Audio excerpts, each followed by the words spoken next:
விஜய் அண்ணாவோட டிவி கட்சிக்கு election commission result simple கொடுத்துருக்காங்க. இந்த ரிசல்ட் சிம்பிள் வந்து எப்படி நம்ம லைஃப்ல ஒரு ரிலேட்டபிளா இருக்கும் அப்படின்னா, மோஸ்ட்லி நம்ம எல்லாரும் மூவிஸ்க்கு போகிற பழக்கமும் மூவிஸ் பார்க்குற பழக்கம் இருக்கு. இதுல மோஸ்ட்லி எல்லாரும் வந்து ஃபர்ஸ்ட் டே ஃபர்ஸ்ட் சொல்லிட்டு இந்த எந்த ஆக்டராக இருந்தாலும் சரி, எந்த ஆக்டர் மூவியாக இருந்தாலும் சரி, ஸோ பார்க்குற பழக்கம் நமக்கு இருக்கு.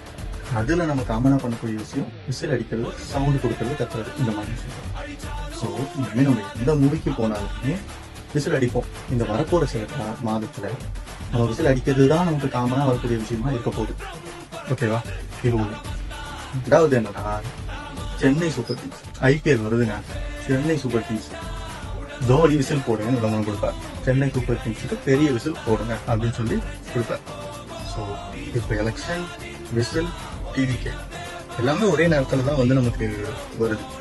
ஸோ இந்த விசில் சிம்பிள் டிவிகே கட்சிக்கு ஒரு பெரிய இம்பாக்டாக இருக்கும் நீங்கள் நினைக்கிறீங்கன்னா கமெண்ட்ல சொல்லுங்கள். நம்ம ஒரு கம்யூனிட்டியாக டிஸ்கஸ் பண்ணலாம். அது மட்டும் இல்லை, சப்ஸ்கிரைப் பண்ணிடுங்க.